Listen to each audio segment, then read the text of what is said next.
Has to find somebody, finds Holmgren, the turnaround shot to tie it, and Chet Holmgren! This is Chet Holmgren. He's got confidence in his physicality on the step-back shot. It got rejected by Holmgren. This is also Chet Holmgren.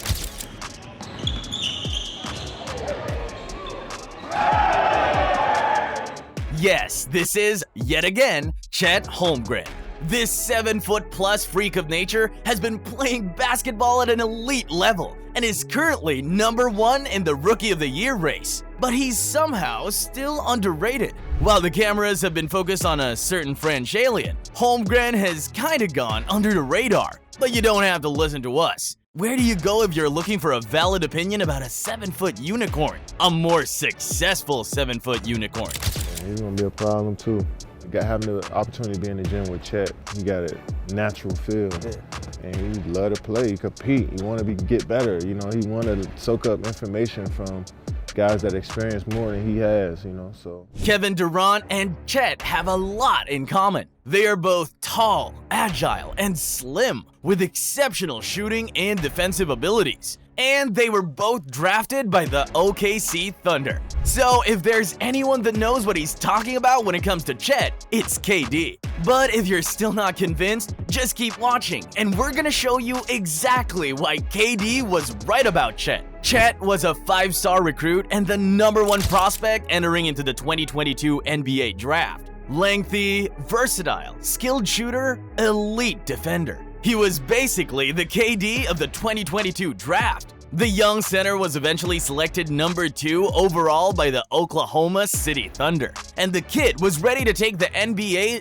until he collided with the freight train known as LeBron and missed an entire year of basketball. When this happened, people started clowning on the guy. His body isn't ready for the NBA. He's too fragile. Surprised he made it this far. Chet's done. R.I.P. Chet. Some people actually thought he was done just because he was going to miss his first year, which is ridiculous. Let me give you the names of some players that also missed their first year. Larry Bird, David Robinson, Blake Griffin, Ben Simmons, Joel Embiid. 4 of these guys later won the Rookie of the Year award, and 3 of them ended up MVPs. Now, I'm not saying Chet will for sure win Rookie of the Year or MVP because he missed his first year like these guys, but he's definitely starting off well just like them. What these Chet critics didn't realize at the time was that Chet's injury was one of the best things that could have happened to him. You see, one of the biggest concerns when it comes to unicorns like Chet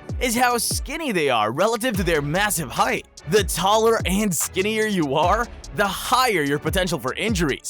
The reason why 7-footers like David Robinson, Hakeem Olajuwon, and Patrick Ewing did so well in the NBA is because they were on the heavier side, and that mass complemented their lengthy stature. Chet, however, was drafted at 7'1" and 195 pounds. With that frame, it was inevitable that he was going to get injured, but no one expected it to be that early. He desperately needed to add some weight, and the year off gave him the chance to do just that. Entering the 2023-24 season, Holmgren weighed at 207 pounds, 13 pounds heavier than draft day. And while this isn't quite the transformative bulk like Giannis had, it's an indicator that Chet had put in the work over his off year. And the results of that work is what we're starting to witness. Gotta go higher with the 7'4" guy. Giddy fake pass, then gives it up for Holmgren. An aggressive first quarter so far from Holmgren, going right at Collins, the veteran center. The step back 3 from SGA.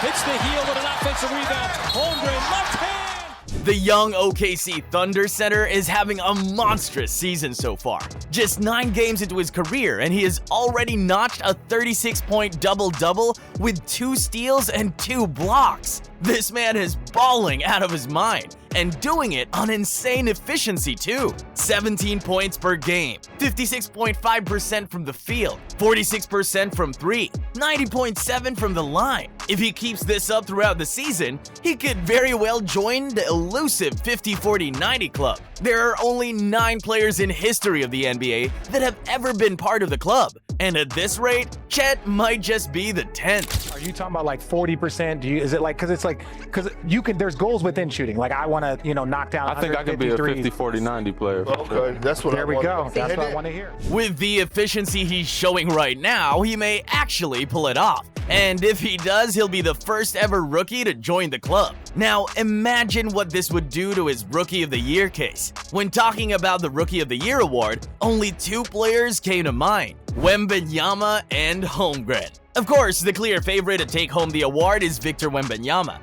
but Chet might just have a real shot at winning it. I mean, he is number 1 on the ladder right now. KD was definitely onto something. If you do a side-by-side comparison of their performances so far, you'd see that they are basically on the same trajectory, which is to be expected since they are virtually the same player. They're both currently top 5 in rookie points per game, rebounds per game, blocks per game, and steals per game. Also, both top 5 in blocks in the entire league. Now, Victor definitely averages more across the board, but Chet is playing with insane efficiency right now. Of course, it's too early in the season to predict who would eventually take home the award, but the conversation is clearly between the two. Ever since the season began, Wemby and Holmgren have taken turns sitting at 1 and 2 without budging. If there's anything that's going to be the deciding factor, it's gonna be their team performance. And wow, is there a difference between the two teams. OKC is being ridiculous right now.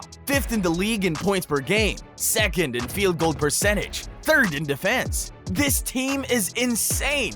As of this recording, they currently sit at number 2 in the West. For the last 3 seasons, OKC had never been a top 5 team from the beginning of the season till the end. Barely even a top 10 team. They always started rough and ended up even rougher. They've ended the last 3 seasons at 10th, 14th, and 14th, respectively. But now they're number 2. Interesting. Again, it's too early to judge where they'd end up at the end of the season. I mean, the Pelicans were number 1 in the West early last season, and they ended up 9th due to injuries and other factors. But if everything remains the same and everyone can stay healthy, OKC could very well end up top 5 in the West and make the playoffs for the first time in 4 years. Compare that to Wemby and the Spurs, who are currently sitting at last in the Western Conference, and the conversation starts to shake. If there's anything that would make Chet win Rookie of the Year, it will be this. But even if he doesn't win the award, it won't take a single thing away from the phenomenal season he is having right now.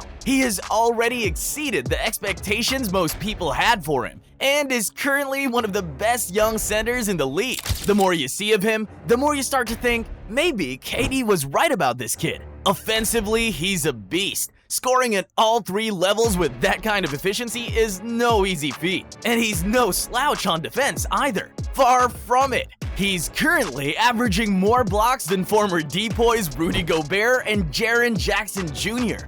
as a rookie. Fun fact, of all the rookies to have ever averaged 17 points, 7 rebounds, and 2 blocks per game in their rookie season, only 2 of them didn't end up Hall of Famers. Holmgren is quite literally a Chet code, pun intended. But we've seen talented players before, even more talented than Chet, fizzle out in the league. Ben Simmons. Talent can only go so far, and although Chet has a lot of it, if there's anything that's going to make him the monster he's meant to be, it would be his mentality. Best player in the NBA in your opinion? Myself in 2 months. When this came out, the criticism was massive. People said he was proud, delusional, a bust walking. But believe it or not, he's right to think this way. The killer mentality. That's what makes you succeed in the NBA. That mentality that even if you're not the best now, you believe you are the best till you become the best. The mentality that gives you laser focus on your goal. The illogical confidence. Jordan had it, Kobe had it, LeBron had it, and they became the best. And now, Chet has it too. And we're already seeing it in effect. Giddey has to find somebody, finds Holmgren, the turnaround shot to tie it, and Chet Holmgren! Few seconds left on the clock, Chet runs into position, gets the ball, turnaround jumper, bang, it goes in. A freaking buzzer beater ties the game to send it to overtime, and OKC eventually went on to win.